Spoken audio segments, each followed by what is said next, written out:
Hi everybody and welcome to Heel Heat. My name is George Coles, and on this episode we're reviewing AEW Collision from August 19th, 2023. If you haven't seen my shows before, I do rate everything on a 1 to 5 scale. 1 is the worst, 5 is the best. With that being said, let's jump right into it. We start the show off with Samoa Joe going up against a talent named the Golden Vampire. Golden Vampire goes on the offensive right away, attacks Joe before he even gets in the ring, starts hitting some familiar moves, hits the GTS, unmasks, and it's CM Punk. Punk basically says he accepts his challenge. I thought this was rather awesome, kind of an old school thing to do. We've seen Edge do it, we've seen Chris Jericho do this, we've seen Dean Malenko do this in the past. This was an awesome way to start the show.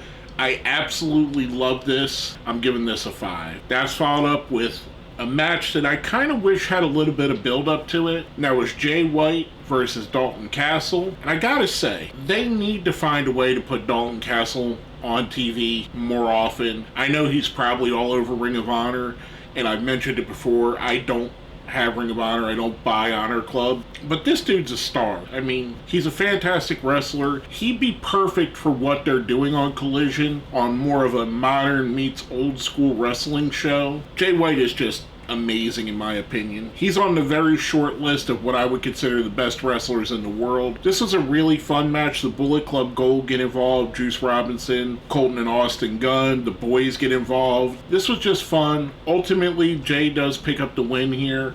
I'm giving this a 4. I thought it was really good. Afterwards, we get an in-ring interview with the Bullet Club Gold. They talk a bit about their opponents coming up for All In, Omega, Hangman, and Ibushi. Then they throw out an open challenge for the Gunn Brothers and Juice Robinson to go up against 3 people, which brings out the Iron Savages, Jack Jameson, Bear Bronson, and Bear Boulder. I like this match, I did enjoy it, and I like the fact that the Iron Savages are getting some screen time. Much like I said with Dalton, I kind of wish that these guys would have a little bit of build-up before going into a match like this. This is a good match. I wouldn't say it was great. The Bullet Club Gold team picks up the win. I'm giving this one a 3. Next, we see Jose, the assistant, on the phone. He's talking to Roosh. Roosh is basically screaming at him in Spanish, which is amazing. I know previously I had pushed for Andrade El Idolo to speak in Spanish when he does his promos, so I do like this. Like I said, they could always use the captions on the screen. For those of us that don't speak Spanish, which I don't speak Spanish, I just think that they come over more authentic. Basically, Roosh says that you need to bring La Facción and Gobernobles to Mexico, which he brings Preston Vance. It looked like Laredo Kid with him to Mexico, and they get kidnapped. Pretty good segment. I really enjoyed this. Then we get a backstage interview with Ricky Starks, who introduces the guy he's going to manage, which is Big Bill. That leads us right into a match with Big Bill versus Derek Neal. This was good. I enjoy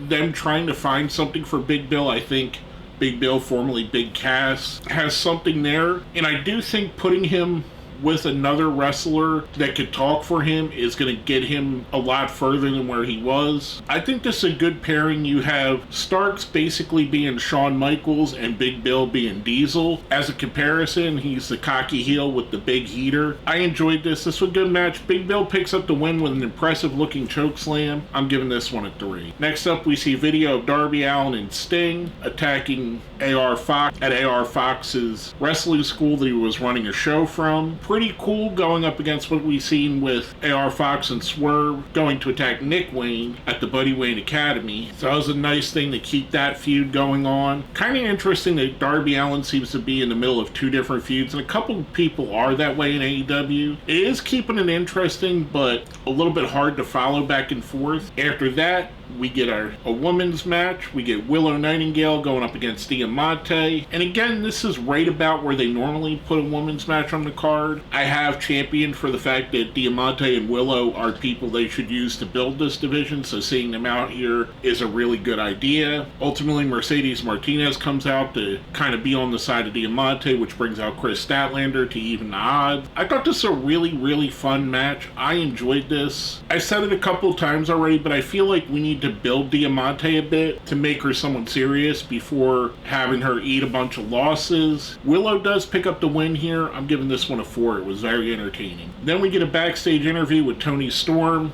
who once again looks like she's channeling old Hollywood. This version of Toni Storm, I think, is the best version of Toni Storm. She's really breaking out and becoming something that everybody thought she could be, a main event superstar. I keep mentioning how I'd love to see them focus more on the women's division. Here we have 5 women in 2 segments that I think can really help push it. Even if it's only on Collision, I think they could push the division further. I really enjoyed that promo. After that, we get Powerhouse Hobbs going up against Kevin Koo. Kevin Koo seemed to get a decent following in the crowd. He's not someone I'm familiar with. I may have seen him before and I just forgot. I mean, there's literally thousands of wrestlers wrestling right now. But this was a fun match. Obviously, it's a squash, for better or worse, for Powerhouse Hobbs. Hobbs does pick up the win. Afterwards, he kind of taunts Miro, and then we see Miro on the screen basically telling him that Hobbs prays to a new god and his new god's going to be Miro. I thoroughly enjoyed this between the Miro part and the match, which I think you need to squash Powerhouse Hobbs over on as many people as you can. I'm giving this a 4. That leads us to the main event of the evening. We get Darby Allin going up against Christian Cage. And again, we have Jim Ross back on commentary for the main event, which I love that they're using him in that way. Kevin Kelly is back from doing the G1, which was an awesome G1, and Kevin Kelly really added to it. This was a great match. I thoroughly enjoyed every part of this. Christian is so good and so underrated. I mean, part of it is he's stood next to Edge for most of his career, which Edge is an absolute top-tier Hall of Fame talent, but Christian is right there with him.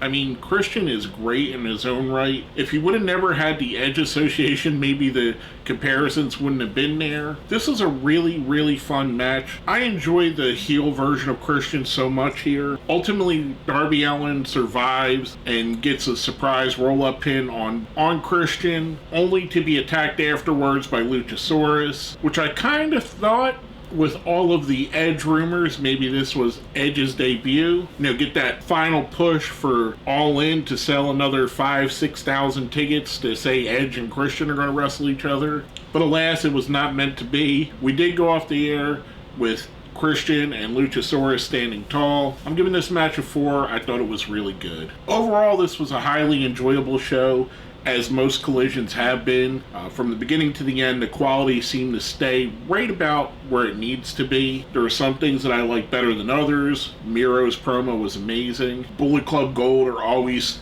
standouts on the show. The Golden Vampire part was just fun. Toni Storm continuing to elevate that character. This was just a great show. Stories were pushed along, stories were continued, new stories have begun. I really enjoyed this. I'm giving the show a 4. Now, with that being said, if you made it here to the end, let's smash that like button, share the video, subscribe if you haven't. If you see where it says join, that's how you become a channel member. Becoming a channel member definitely helps me out. It'll also get you shout outs, what's up Chris, special emojis, input on future videos, early access to some of my videos. So if you'd like to do it, it really would help out. And if you made it here to the end, let me know if you think that Edge is coming to AEW. Give me a yes, give me a no. Do you think he's going there? Do you think he should go there? Let me know down here in the comments. With all that being said, my name is George Coles, and this has been my review of AEW Collision.